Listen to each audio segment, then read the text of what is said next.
Assalamualaikum warahmatullahi wabarakatuh. Alhamdulillah, saya dan tim redaksi Suara NTB sekarang sedang berada di Pelabuhan Badas, Sumbawa.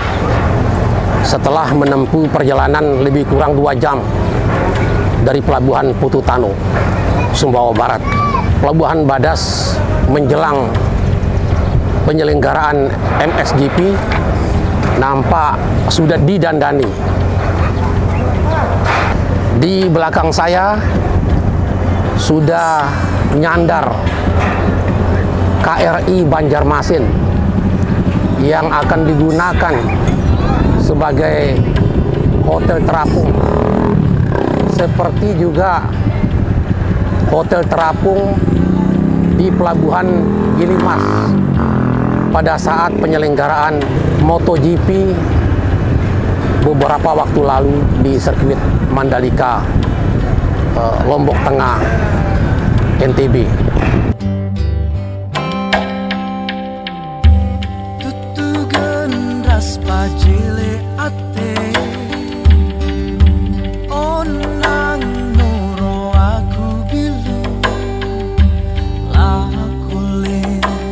Assalamualaikum warahmatullahi wabarakatuh.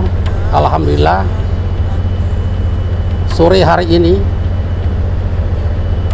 kami tim redaksi Suara NTB berkesempatan berbincang-bincang dengan Komandan KRI Banjarmasin, Bapak Letkol Laut Pelaut Bambang Purnomo. Apa kabar Pak Bambang? Alhamdulillah baik sekali Pak. Sehat Pak Bambang? Alhamdulillah sehat. Kapan kapalnya nyandar ini Pak? Kita sandar baru tadi pagi Pak, jam 08.00 waktu Indonesia Tengah. Dari Surabaya? Kita dari Surabaya, perjalanan 1 hari 9 jam. Berapa kru ya? Kita membawa kru jumlah 129 orang. Seluruhnya lengkap Pak, 129 orang. Nah, rencananya berapa hari di sini Pak? Kita sesuai perintah yang diberikan kepada dari pimpinan dalam 5 besar, kita di bawah jajaran Pak Kolin Lamil. Kita selama tanggal 22 sampai 27. Jadi 6 hari Pak kita di sini. Nah, kapal ini akan difungsikan sebagai hotel terapung ya katanya? Betul sekali Pak. Informasi terakhir seperti itu kita sudah siapkan ruangan-ruangan akomodasi yang akan digunakan untuk hotel terapung. Nah, fasilitas apa saja yang ada di kapal ini Pak? Oke Pak, untuk fasilitas yang ada di kapal ini, kapal jenis LPD ini, landing platform dock ini, kita fasilitas yang disiapkan terutama untuk akomodasi adalah ruang tidur, di mana kita ruang tidur sudah kita siapkan 220 kamar.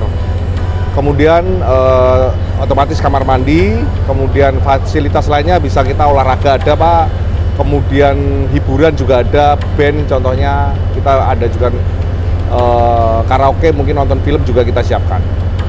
Nah, yang nginap yang menggunakan fasilitas hotel terapung KRI Banjarmasin ini dikenai biaya berapa Pak? Oh, kita sudah seluruhnya gratis Pak, karena kita sudah permintaan dari pemerintah daerah kepada TNI AL untuk menyediakan kapal, kita digerakkan ke sini. Seluruhnya tidak ada penarikan biaya apapun. Kita hanya menyiapkan tempat tidur selama 6 hari, silakan digunakan, itu saja. Nah, syaratnya kan syaratnya untuk bisa menjadi tamu Oke, Pak. Di kapal ini. Oke. Jadi informasi pertama untuk menjadi tamu di sini sebenarnya kita hanya menerima, seluruhnya sudah diakomodasi oleh pemerintah daerah. Dalam ini kemarin kami koordinasi dengan Dinas Perhubungan. Jadi kemarin ada beberapa yang meminta untuk tempat tidur di sini, tapi kami arahkan ke pemerintah daerah, dalam ini Dinas Perhubungan. Jadi kita tidak menerima langsung ke kami, karena kita ibaratnya sudah di sini dikendalikan oleh Dinas Perhubungan. Tamunya seluruhnya di-clearance oleh Dinas Perhubungan. Nah, kapal ini fungsi sesungguhnya apa ya? Ini kapal landing platform dock buatan PT PAL Pak. Jadi kita fungsi asasinya adalah angkut personil dan material. Ini angkut personil, kita bisa mengangkut dengan ruang tidur sekitar 220 tadi. Kemudian apabila kita membawa pasukan, kita bisa membawa pasukan sekitar kurang lebih 900 orang. 900 orang, kemudian kita bisa mengangkut tank, jumlah 20 tank, kemudian kita punya landing LCU, landing craft unit, yang posisi di bawah ada 2 Pak, itu bisa mengangkut 125 orang. Kemudian ini kita sekarang ini posisi di geladak heli. Kita ini fungsi asasinya adalah untuk mengangkut heli. Kita bisa mengangkut 3 heli di geladak. Kemudian di dalam ini adalah hanggar heli, bisa 2 heli juga. Nah, kalau kapal ini buatan tahun berapa? Ini buatan PT PAL Pak, buatan Indonesia tahun 2009. 2009 ya. Sudah digunakan untuk apa saja selama keberadaan kapal ini? Oke Pak, ini untuk operasi mungkin sudah banyak Pak, karena sudah mulai 2009, terutama operasi yang paling penting ini kebetulan ini ada Sinar Kudus Pak di depan itu. Itu adalah salah satu kapal yang dulu disandera di Somalia. Jadi kapal ini ikut peran dalam operasi pembebasan Sinar Kudus. Salah satunya itu. Kemudian operasi dalam negeri pun sudah banyak Pak. Operasi pergeseran pasukan material. Pasukan itu pasukan yang melaksanakan operasi di perbatasan.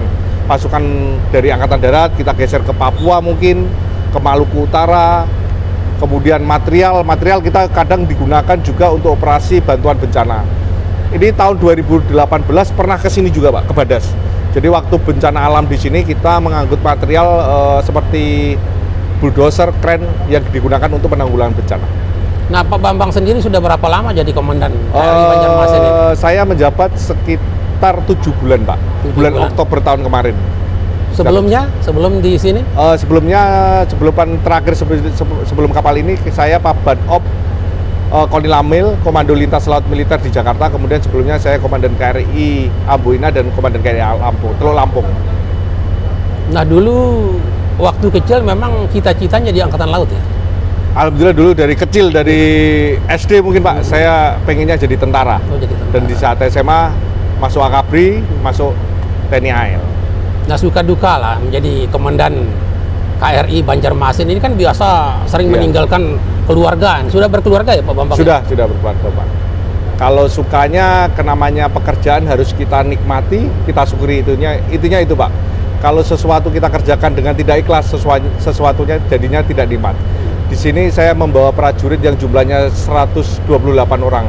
Bagaimana membuat prajurit itu kita melaksanakan tugas itu senikmat-nikmatnya Pak. Jadi selama pelayaran kita merasakan meninggalkan keluarga itu bisa sampai 3 bulan Pak. Umpamanya kita operasi ke Papua itu kurang lebih 3 bulan baru ketemu keluarga. Tapi bagaimana saya mengajarkan kepada seluruh prajurit saya bahwa tugas itu kita harus laksanakan seikhlas. Kita nikmati saja dan kita harus syukuri saja.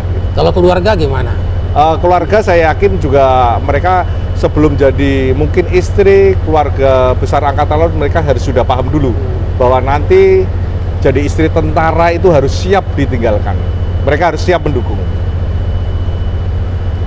Terima kasih banyak Pak Bambang atas waktu dan kesempatannya berbincang-bincang dengan kami sore hari ini. Lebih kurangnya mohon maaf. Wassalamualaikum warahmatullahi wabarakatuh. Waalaikumsalam.